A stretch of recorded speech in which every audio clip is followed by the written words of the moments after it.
All right, I am live. Hello, everybody. I will get started in a few minutes. I'm going to wait for a couple of people to come in.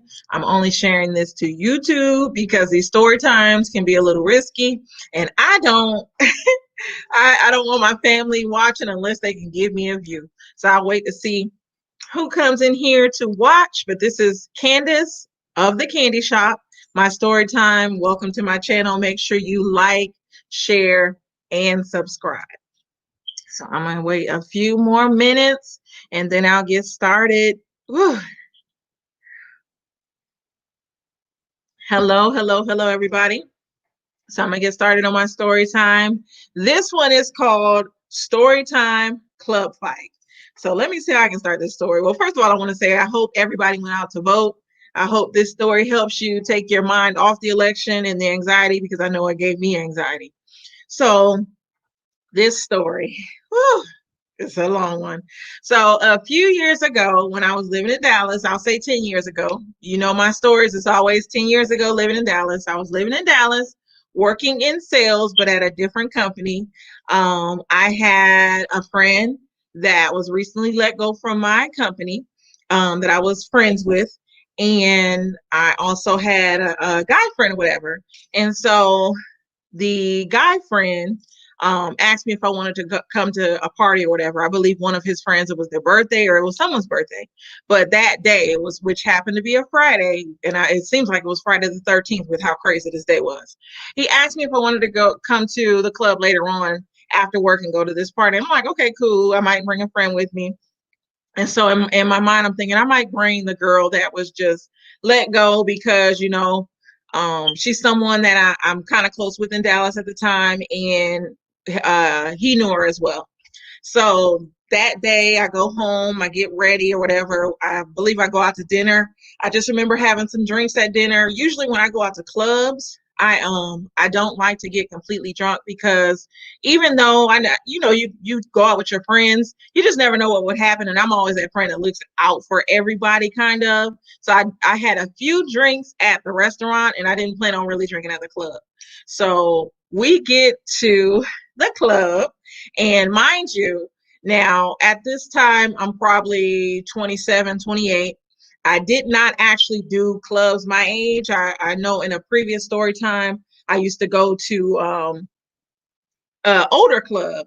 It was in Dallas called Stone Trail. I mentioned it before. So I went to older clubs with a live band or whatever. But this particular club that I went to with my friend and this guy friend was a young club. It was people our age. And I already felt some type of way about that, because at that time I was a mother at the time. My son was away. A lot of these stories, my son is always away. So he was away at this time. And don't think I don't take care of my child. I do, but I used to get breaks. But anyways, he was away because I believe it was close to Christmas, and I would allow him to go stay with his father. So we get to the club. So we go in there. It's a large staircase. And remember the staircase, because this is going to be a part of the story. It's a large staircase. We go up the stairs to the club. So the first thing that we do is we go to the bar. And so my friend is there, the guy that invited me. He is like pissy drunk. Like you can smell the alcohol on him. It's just oozing out of him. And I hate, my biggest pet peeve, if you've dated me and you've been around me, I do not like a drunk man, and I do not like a man that does not know how to hold his liquor. And at this time, he was just pissy drunk. But anyways, he gives us a hug. I smell the liquor on him. He gives my friend a hug, and they're talking. And so at this time, now this is the part of the story that is a little fuzzy. We get drinks, but I believe they bought us drinks or whatever. We order Tito's at the time. Tito's had just came out. And for those that don't know, Tito's is made in Texas. So it was new. So we get shots of Tito's. So I'm having shots of Tito's. My friend is having like Jaeger bombs or some type of bombs. And so she and the guy go out on the dance floor. They just start dancing the night away, and just going crazy all on the dance floor. So I'm at the bar. This white guy walks up to me with a shot. He's like, "Here, drink this." I'm like, no, I'm not going to drink that. He was like, "No, drink it. How can you not drink this drink? I'm giving you this drink for free." Mind you, it wasn't something that he let me order from the bar. He comes walking up with a shot in his hand. And so this other black guy that was standing next to him is like, yeah, go ahead and drink it, girl. You know, it's free. And I was like, no, you could be trying to drug me or something. And so the guy walks away, and the black guy is like, yeah, I wouldn't have drunk that either. I'm like, what? Why was you telling me to drink that? So already I'm like, this night, I know it's about to be crazy. So I turn to the dance floor. My friend is on the dance floor with some big old Ving Rhames guy pointing at me. She's like, you don't like black women, and you blah blah blah, going off on him. And she points at me and she's like, that's a beautiful black woman over there. And in my mind I'm thinking, what the heck is going on? How does she leave our other guy friend and find this Ving Rhames guy? And this man, why is he about to punch her in the face? So I go to her and get her from that guy. And she goes back dancing with my other guy friend. And yet again, I'm at the bar. So at this point, I'm like, I'm not drinking no more. This is too much. So I meet some men from Chicago, because originally I'm from Milwaukee. So we're all from the Midwest. So I'm just telling them, yeah, I'm new to Dallas, telling them my whole little life story, since I didn't plan on drinking anymore. And I wasn't dancing with nobody because it was too drunk. So fast forward, the club closes. So we all decide to go downstairs. My guy friend goes with his friends, and me and my friend, we come together. So we go down the stairs. She falls down the stairs, and this is a large set of stairs. I'm thinking this girl done broke her neck. Like, oh my God. So I pick her up, and I'm like, are you all right? And so she's good. So we get to the door to leave out, and all of a sudden, like, a group of white guys and black guys just start tussling, and they start fighting and just going at it, fighting. So my friend is like, oh my God, our friend, he's in this fight. I have to save him. And I'm like, no, you are a woman. What are you doing? You can't, no, don't jump into that fight. And so the big Ving Rhames guy comes out of nowhere and gets in her face, and is about to like punch her in the face. So I had to pull her. And as I'm pulling her, this random Latino guy comes out of nowhere and was like, oh, he comes to her like, oh, you can come home with me. I got you. I can save you. I'm like, hold up. Who the hell are you? And she's like, oh, I went to middle school with him. I know him. I'm like, middle school? Mind you, she's from, first of all, we're in Dallas. She's from another part of Texas. And in my mind, I'm thinking, how do you meet somebody, or how do you know somebody that you went to middle school with there at this club, and now you think I'm going to let you go home with them? Oh, no, it's not going down on my watch. You're coming with me. So I pull her. At this point, I'm like, oh, my God, I need to get home, because these people out here crazy fighting. We get to the valet. My friend comes out of nowhere, because he was one of the guys tussling with the people. He comes out of nowhere. And so he's like, can I ride with y'all? I'm like, okay, cool. Yeah, it's fine. I'm just ready to get out of here.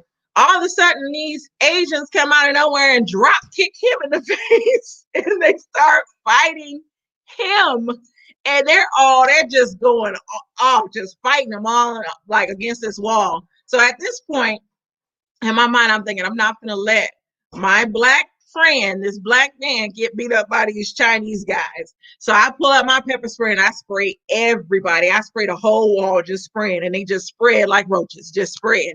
And so then one of them was like, oh my God, who did this? And this Asian girl is like, that black bitch over there. And so hearing that triggered me. So I jumped over this Mercedes, and at the time my friend said I knocked over all the keys to valet.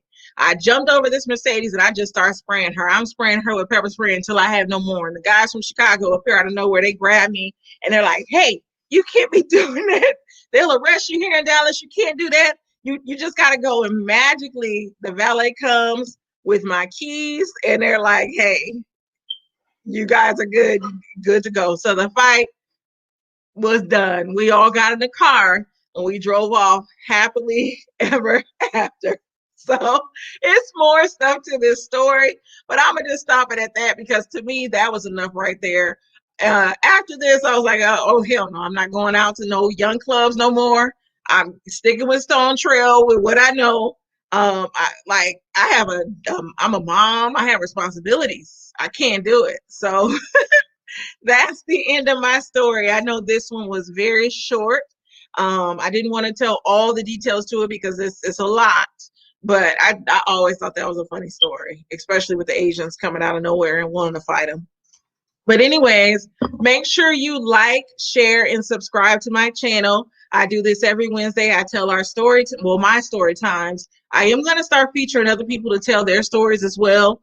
On Friday, I will have the Lions Den with all men. So usually it's ladies' night, but today or Friday is going to be men's night. And I'm going to allow the men to come on and speak their mind and talk about issues that we face today. So make sure you watch Mondays. Sundays and Mondays are like my lighthearted days. So Mondays is Mimosa Mondays, and then Sundays I do talk about whatever is going on in the media as well. But I hope you enjoyed my story, and that's it. I'm signing off for now.